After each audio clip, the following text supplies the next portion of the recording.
Last night we had the celebration of the 50-year anniversary of the Oblates coming to Brazil, and also the 50th anniversary of the founding of our parish, which was the first parish that the Oblates opened in this area of Brazil. Most people in this area lived on farms, and so they had the type of religion that they could do without having priests around. They had their rosaries and their novenas, and they had their own way of celebration. The faith was alive, but it was not really in the form that sometimes we present it now. In 1959, Pope John XXIII made an appeal to provincial superiors to come to Latin America because of the shortage of priests and missionary agents, pastoral agents. And the invitation, I suppose, took a couple of years to take on. But in 1961, the then Provincial of Ireland, Father Pat MacDonald, came to look at Brazil and see the possibilities of mission. Pete Moriarty, Lord rest him, came, learned the language on his own, started working in Mateira, and in March of '63, John Cribben, Jerry Dunham, and Ned Barrett joined Pete. That was the very start of the mission in Mateira and region, Cachoeira Alta, São Simão. The people had faith. I think that the Oblates have fortified that faith. And they know how to work with the simple people. They know how to communicate. They're comfortable with the poor. You see, at that time, the province was producing a lot of vocations. So every year, for the first 6-7 years, until 1970, 71, the province was sending out 2 men to Brazil every year.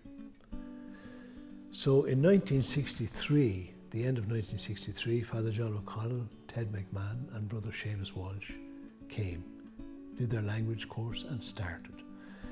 64, Father Mick Green and myself, we came, did our language course and started to work. At which stage we had only 3 towns, Mateira, São Simão, Cachoeira Alta and Itaguaçu, which was just a little village. And it wouldn't take all of us, as pastoral agents. So the coordinator at that time was Father Pete Moriarty. They decided to branch out into Minas Gerais, which is the next state across the bridge from São Simão. And the Bishop of Uberlândia invited us to be part of the diocese there. And in December '64, Father Pete Moriarty and John Joe O'Connell left Mateira, São Simão, for Uberlândia and the parish of Bom Jesus, which was at that point just a chapel of ease of another parish. And they went in the December of '64, that was their first time there, and they lived in the sacristy actually for quite a good while, which was very primitive, extremely primitive. There's no running water, no sewerage, no electricity practically.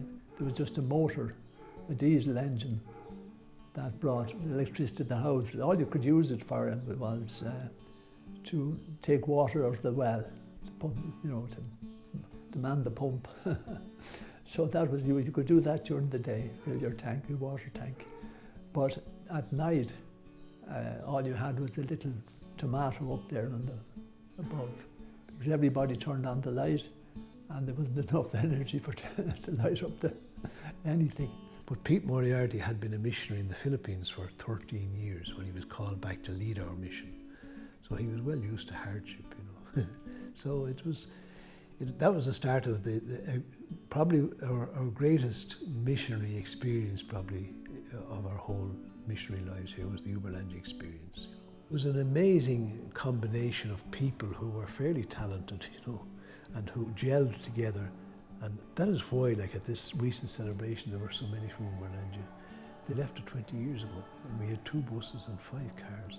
And to this day, there are people who will literally have tears in their eyes when they talk about the Oblates, and the work we did. In 1966, Pete Moriarty left Uberlândia to start the new mission in Rio with John Cribben. And that was another great experience, actually lived by, more than anyone else, by John Cribben. He was probably one of the greatest missionaries in the world, actually, not just among the Oblates. He was an amazing man, and he lived in Rio for 40 years in the same parish, but miraculously never lost his creativity and never lost his zest. I don't like to use the word zeal, because zeal is a sort of a pre-Vatican, but you know what I mean. He never lost his spirit of pushing forward. And at one time he had over, 100 or 150 groups, reflection groups in the parish. He built 9 churches. He reformed the main parish church. He was a wonderful, wonderful missionary. We have, I suppose, to a great extent, enculturated incredibly well into the local culture, into the people. And they do have a love for us, and they know that it's reciprocated, that we have a great love for them. Like, you have some priests who they function from 9 to 5, then they get lost, and no one knows where they are. They don't know their phones, they don't know their houses. When we were in Uberlandia, for example, an awful lot of people from other parishes would call us at night to visit, to anoint sick people in their parish, because they knew that we would go. In fact, in 1982, Brazil were playing the World Cup. And of course, the dogs in the street didn't even move while Brazil were playing, And we were all around the house playing, and Brazil were playing, and the phone went. And I went out and answered, and she says, my name is such and such. My mother's not well in the hospital, could you come and anoint her? And of course, I sort of gulped, I said, oh yes, yeah, sure, yeah, I'm on my way, Stuttered, I'm on my way. And then she started howling with laughter. It was one of my parishioners. She said, I just wanted to see where you zealous as we thought you might be, My experience here in Brazil has been fantastic, actually. I've never felt loneliness. I've never been unhappy. I've lived alongside the people, and they give you great strength. They're the bulwark of our priesthood. I'm convinced of that. If you're close to your people, you'll be all right. Se ela deixar de... There's a reciprocity about the whole thing. They know that you're trying to give you 110%. They will reciprocate. There's absolutely no doubt about it. And that's why I've been tremendously happy in everywhere I went. One thing I've always tried to do is to be kind to the sick, because I think we priests will be judged by our work with the sick and how we treated the sick and the old. I think that's going to be very much part of our judgment. We had a clinic which was founded in Johnny's time and was run by the Sisters St. Joseph, who were nurses. And we had to run after the medicine, go buy, borrow and steal medicine all over the place, And there was one very funny story about that. The mayor would give us a letter and he'd say, this is the work that we were doing, and that we were the only people that were attending the poor. So we used to go up then and beg for stuff from the state and that, from the state agencies and that. So there was one place that we went to, and the guy was awfully sour-faced, and he was looking at it. It was myself and Sister Christine. And he was very sour-faced, and he had my name. And even in Brazil, I write my name in Irish. So it's Tomás O'Shea, my proper name, full name. And he was going on, we can't, there's nothing we can do, we can't do anything. And he looked at my name again, and he said, that's not English. I said, no, I said, it's Irish. He says, you're Irish? I said, yeah. Oh, he said, I thought you were Americans. He couldn't do enough for us. 85% to 90% of pastoral work here is patience.